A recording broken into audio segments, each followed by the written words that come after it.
Мен бала күнімде естуші едім. Біздің қазақ сартты көрсе күлуші еді.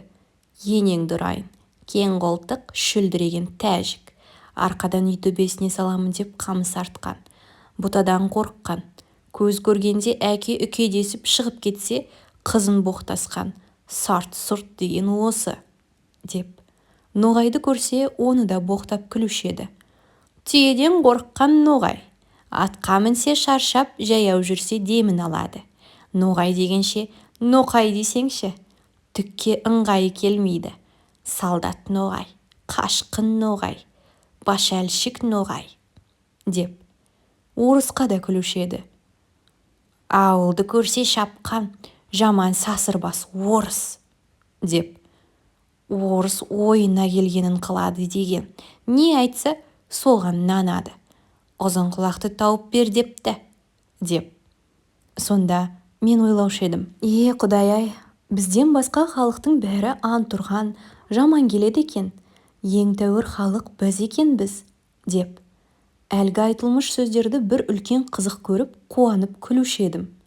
Енді қарап тұрсам, сарттың екпеген егіні жоқ, шығармаған жемсі жоқ, саудагерінің жүрмеген жері жоқ, қылмаған шеберлігі жоқ. Өзіменен өзі әуре болып, біріменен бірі ешбір шаһари жауласпайды. Орысқа қарамай тұрғанда, қазақтың өлісінің ахиреттігін, тірісінің киімін сол жеткізіп тұрды. Әке балаға қимайтұғын малыңды кірелеп, сол айдап келіп тұрды. Орысқа қараған соңда орыстың өнерлерін бізден олар көп үйреніп кетті.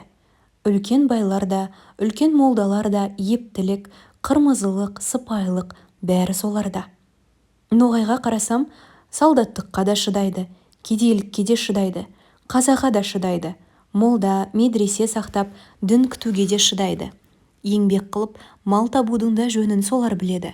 Салтанат, әсем де соларда. Оның малдыларына құзғын тамағымыз үшін біріміз жалшы, біріміз қош алушымыз.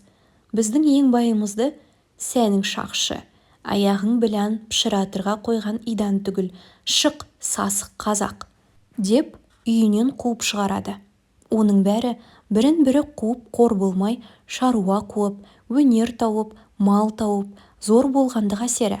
Орысқа айтар сөз де жоқ. Біз құлы, күңі ғұрлы да жоқпыз. Бағанағы мақтан, бағанағы қуанған, күлген сөздеріміз қайда?